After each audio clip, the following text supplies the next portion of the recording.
Shut up and sit down.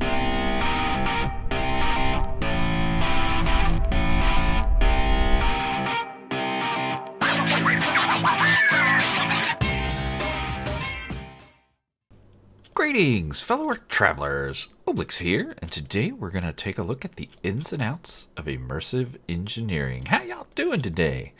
So we are here in my creative test world. Let's get spun around here and give you a quick walkthrough. We won't do this each episode, but a little quick walkthrough of what we've got already. Today we're going to start with the metal press, this guy right here. Now, what's going to happen is each episode of this series is going to focus on a different machine of immersive engineering, and we're going to walk through all the little bits and bobs of it, and we're going to show you how to integrate it with other machines in your world that may be in your mod pack.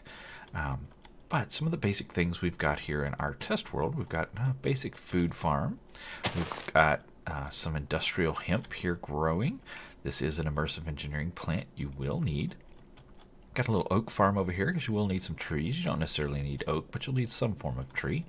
We've got a coke oven here, which will turn coal into coke, or coal coke. Then we've got a crude blast furnace, which will use that coal coke to turn iron into steel and slag. And we'll take a look at these more in depth later. As well, we need some furnaces, so we've got an external heater with 4 vanilla Minecraft furnaces set up as well. We'll take a look at these guys later as well. This is just early game setup stuff. Now we've also set up some additional power through thermoelectric generators here, which just measure the difference between temperatures. So we've got cold, we've got hot, and it's making power based on that. And we'll take a much more in-depth look at these guys in another episode. As well, we've got our tower of power. So I've just built a tower straight up into the sky using immersive engineering concrete and set some windmills on it that are generating power for us that we're going to use for these metal presses. Now, this is something you could do early on in your world. Now, you probably wouldn't do the concrete. That's a little more complicated to make, but you could set it up, with a cobblestone or stone or granite or whatever. Inside here, this is what we're using for living space, and we've got the many of the wooden storage crates from Immersive Engineering. They do have their Christmas skin on them because it is December 2nd as I'm recording this, December 2nd, 2018. So you will see the Christmas skin on these guys. That normally is just like a crosshatch wood pattern there. Cool thing about these crates is when they're full of contents, you can break them and carry them with you as they're full of contents. So they make fantastic early game storage crates. We've also got our workbench here, which you will use to make a lot of the different things, and that comes along with you're going to need the blueprints as well. We've also got our engineer's manual, which has all of our instructions, and our wire cutters and engineer's hammer, which we will need quite frequently as well. So you could use that as a little starter house. The power is coming out on all 4 sides and powering all our different things. So let's get into this and take a look at the metal press, which is our first machine of the day. And here it is in all of its glory. Now, this is the finished design. Here's what it looks like after you've built it. So you can see the parts I've added on. These steel scaffoldings in the crate and this extracting conveyor belt have all been added on after the fact as well. On this side, we've got another piece of scaffolding and another crate. The lever, hello pole, right in my face.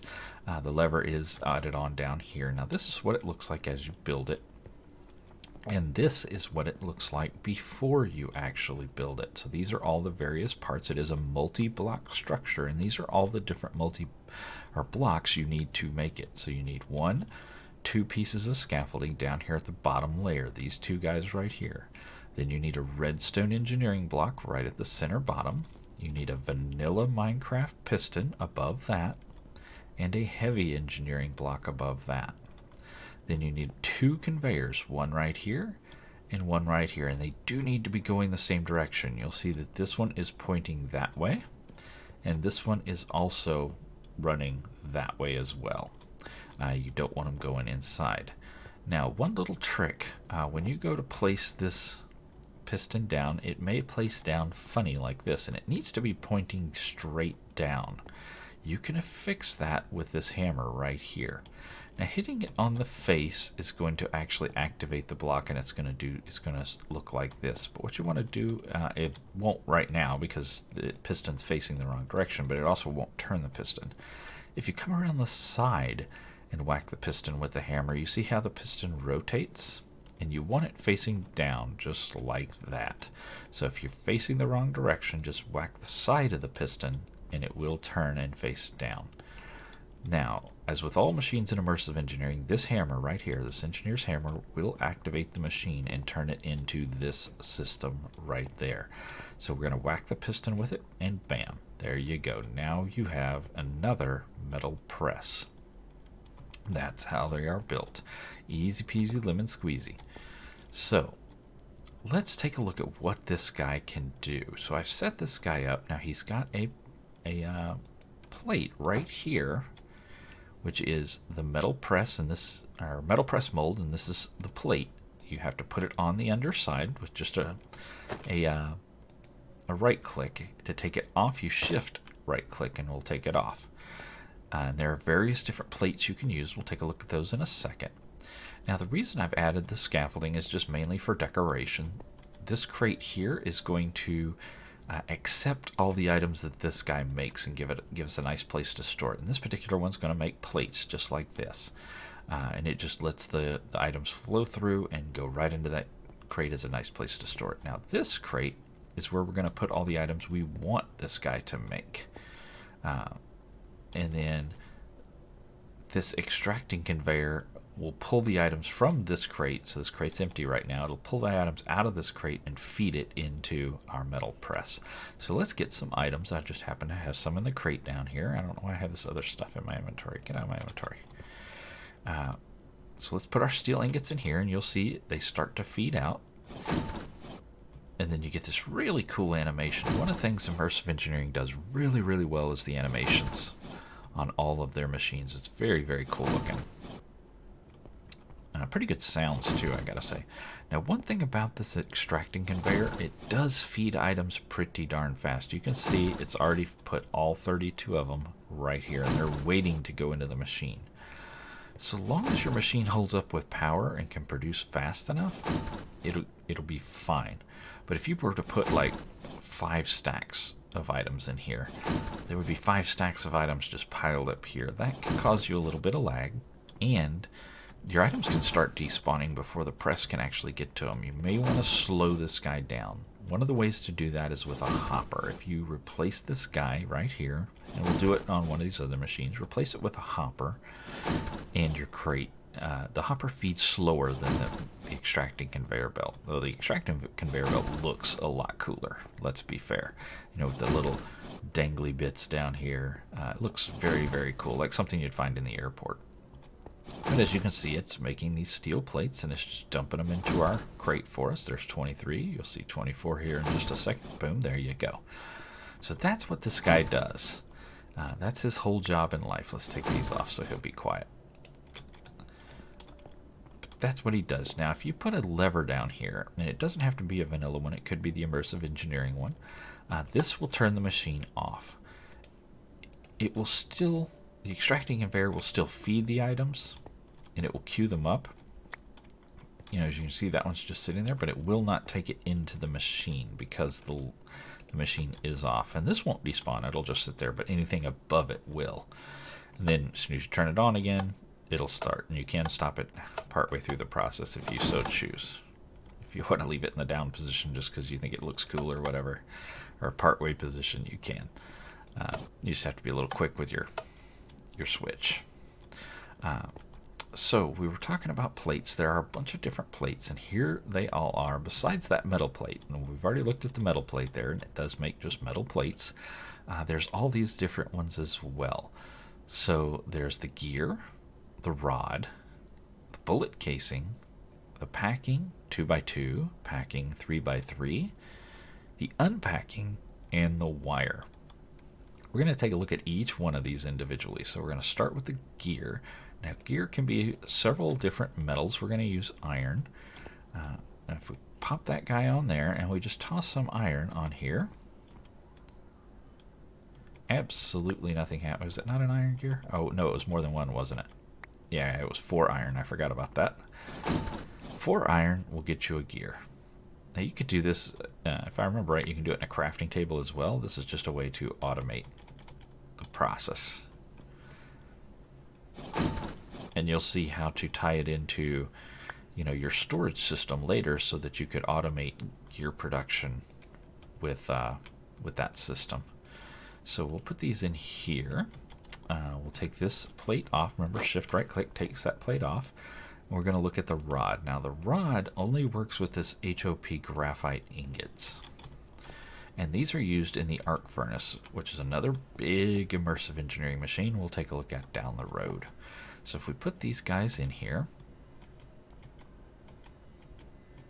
I think it's 5 if I remember right. Maybe it's 4, I can't remember off the top of my head. It will press and you'll get these rods. So let's see. Oops, nope.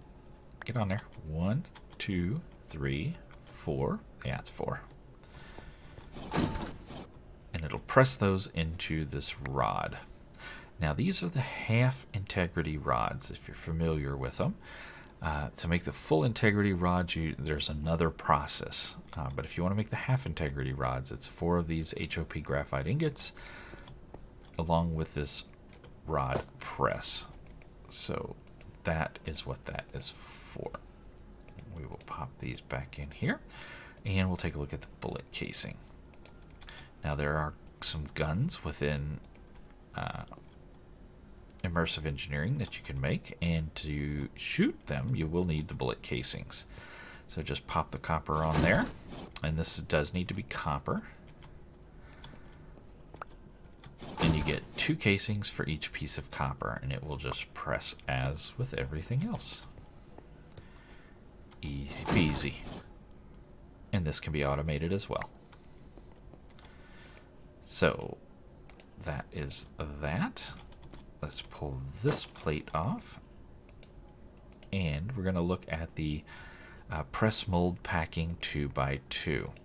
Now what this guy does is it helps to automate the crafting of anything that it would be in a 2x2 recipe. Now when you have nether quartz and you want to make a nether quartz block, remember you just go into a crafting grid and do that. So 2x2, 2 that way, 2 that way, will get you a nether quartz block.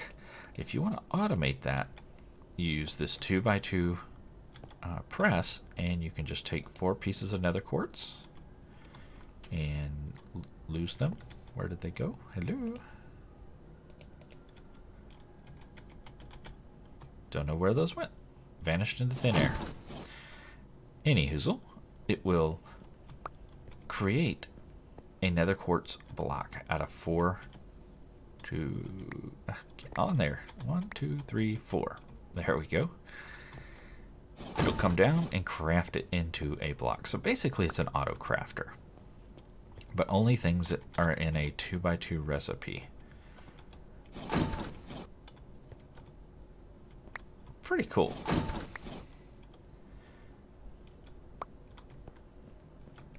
So this will turn quartz, or anything that's a 2x2. I just picked quartz because it's a really common one everybody's familiar with. It'll turn quartz into blocks using the 2x2. Now if you want to go 3x3, you need this other press. So we will pop him on. This is the 3x3.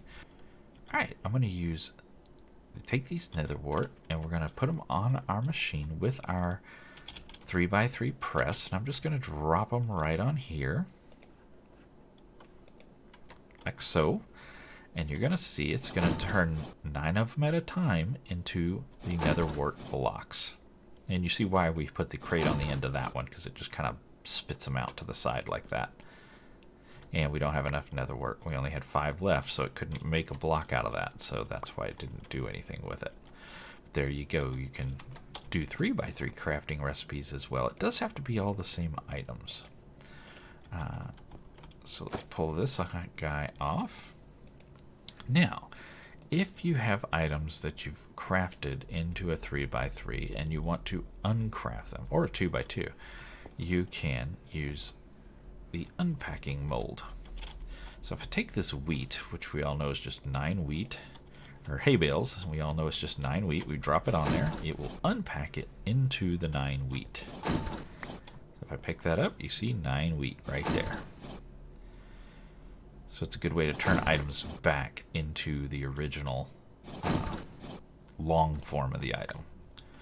So you could use these guys as, you know, with the 2x2, the 3x3, and the unpacker as kind of a compacting storage system, right?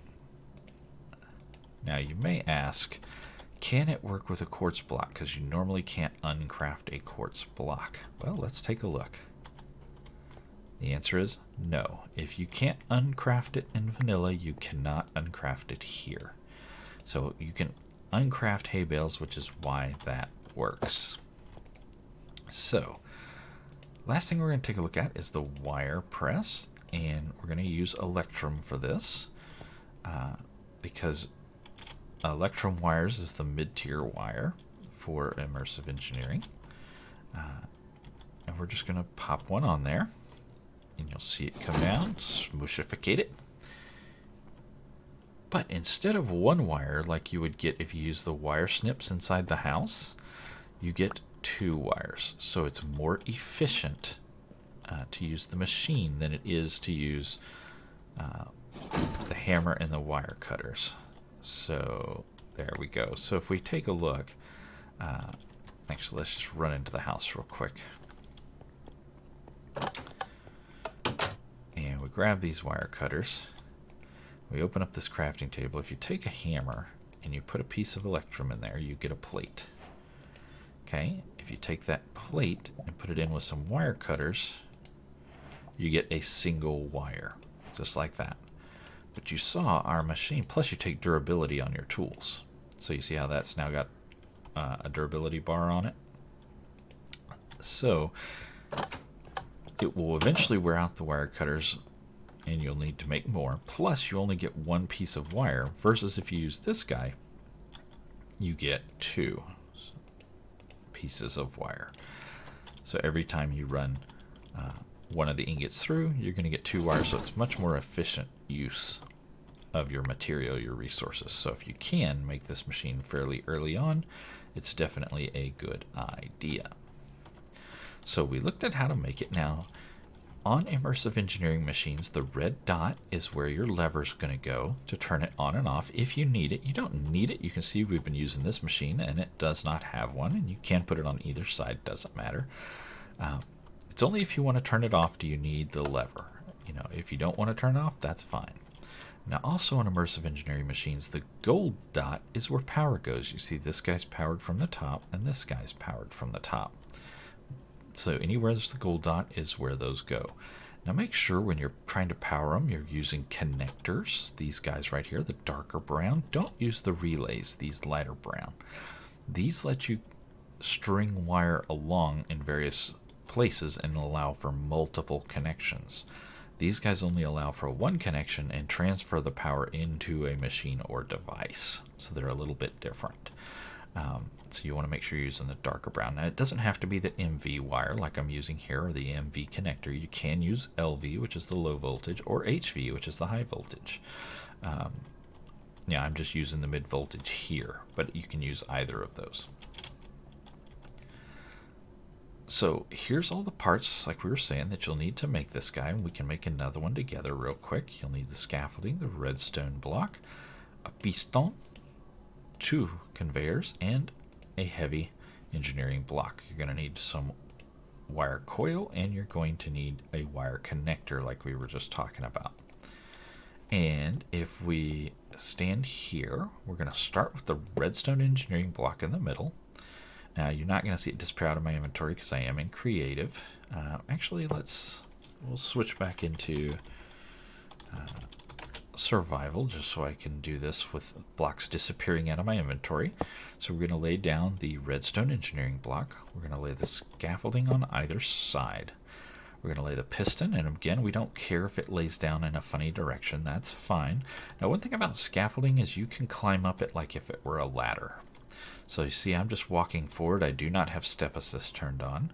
If I just walk forward, I will walk up it. So anytime you need to get higher in Immersive Engineering, now here I have to jump because you can't climb the side of a piston.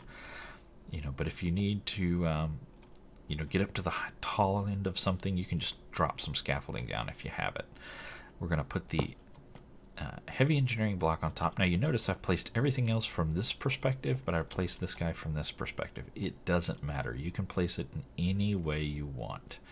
It makes no difference whatsoever. The only exception is these conveyors. They do need to be going in the same direction. So you don't want to put one like this and one like that, because that's, this one's pointing off like that way, this one's pointing off that way back toward the tower. That is not going to work. Now if you place them wrong, that's okay. You don't have to pick them up again. Just use your hammer, and if you right click it, it will rotate them.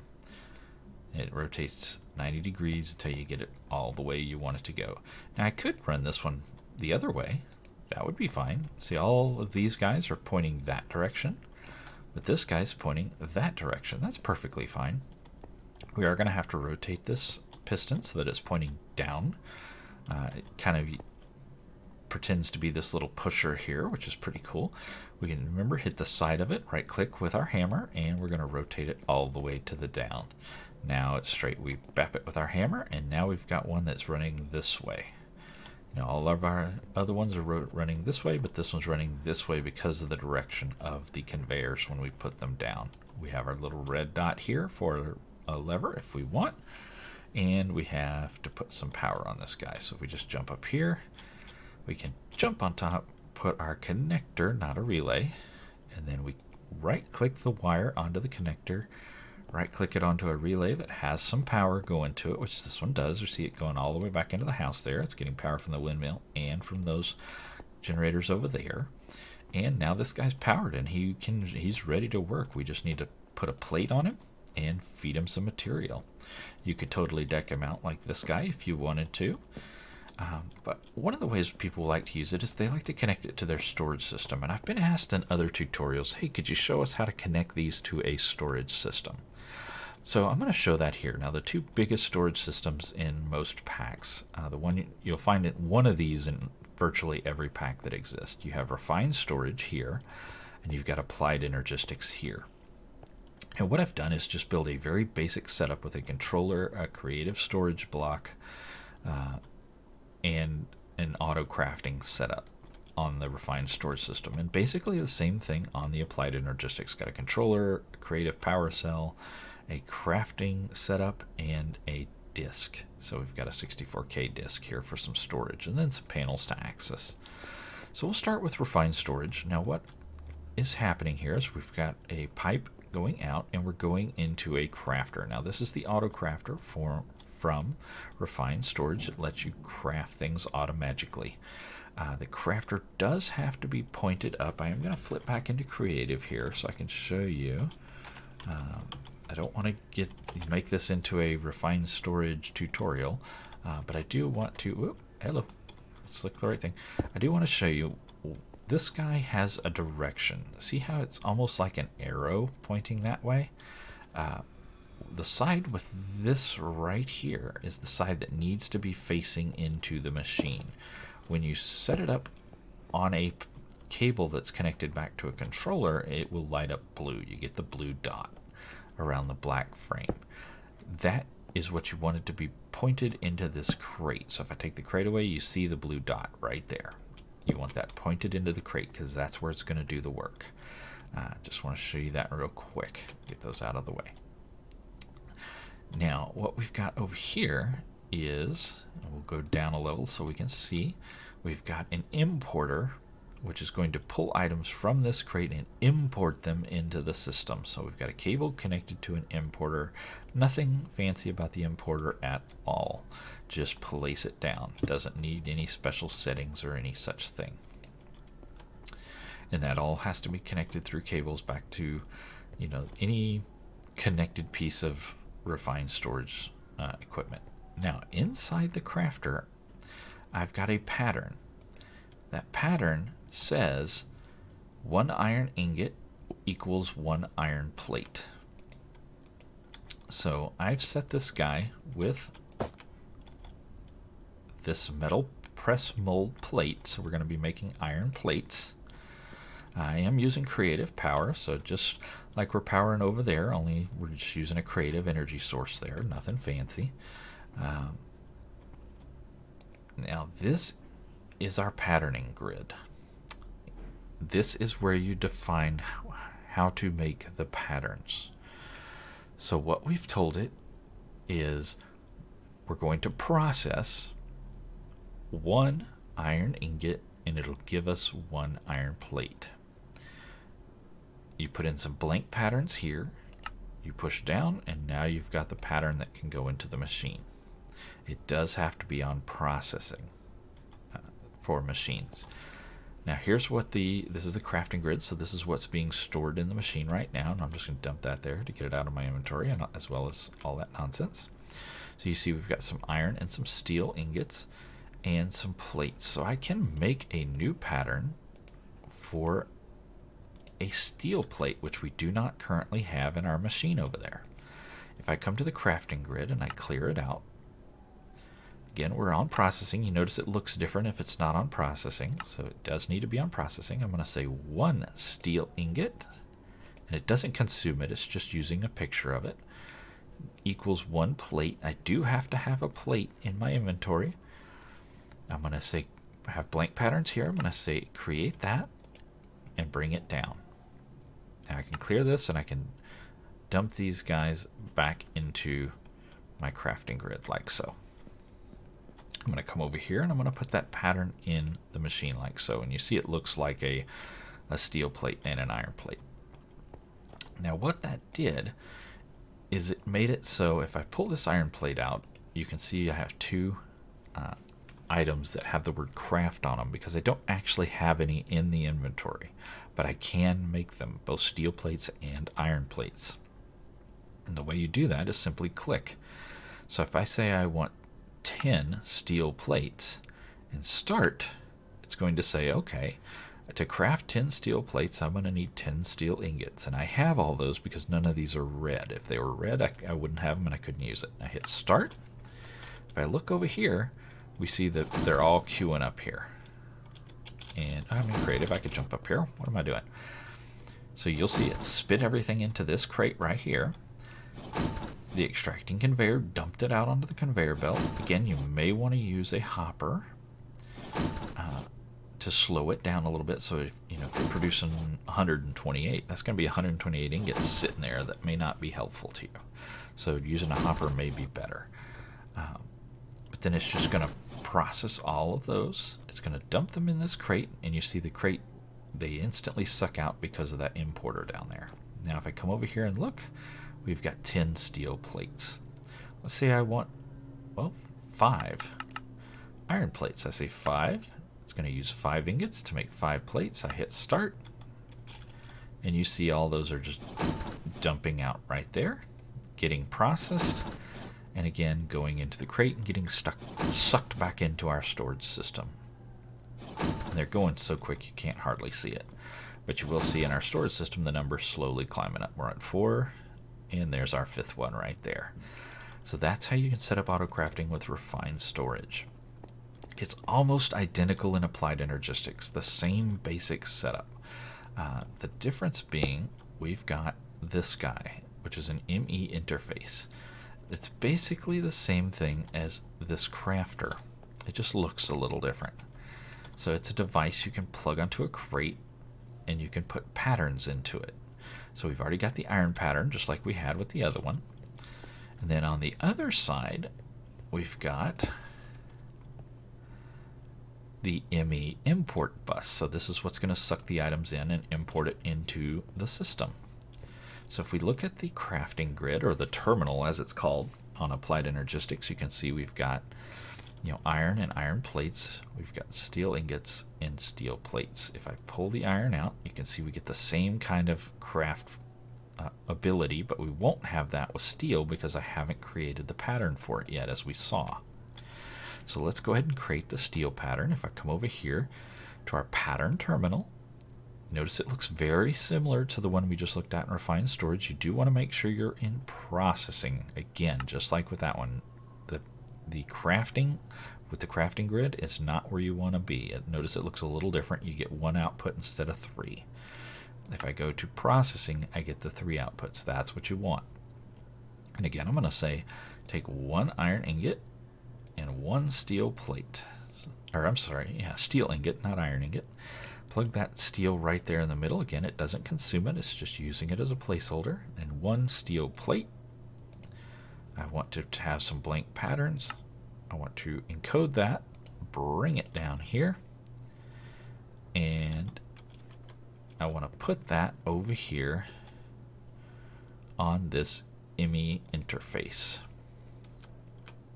So take that pattern and drop it right there. Now we have a steel and an iron pattern there, and that's just telling the machine how to make those things. So if I click in here, now you see craft steel is an option. So if I pull the iron out, you see that there's craft iron is also an option. So if I say steel and I do 10, just like we did, say next, same basic setup. It says, okay, to make the steel 10 steel plates, I'm going to need 10 steel ingots, and they are available. If I hit start, this guy's going to be doing the same exact thing as the refined storage system. You see it just queued everything up, and it's starting to smacking. You'll see him show up here in the crate and then slowly disappear back into our Applied Energistics system. And you'll see this number climbing. We were at 4, now we're at 5, now we're at 6. So it's just constantly going up. And if we wanted to queue up some iron while that's going on, say I want 10 iron. But we can't because the way Applied Energistics works, this crafter was in use, but it just finished. So now we've started. You see it right here. Until that's gone, we can't do it. Now, if I had a second crafter set up, then we could have done it at the exact same time. But I forgot about that's a limitation in Applied Energistics. Each job needs its own crafter. So we can sit here, and it will produce our 10 iron ingots. And we'll see those showing up in our system as well. There's 6. There's 7. There's 8. So there you go.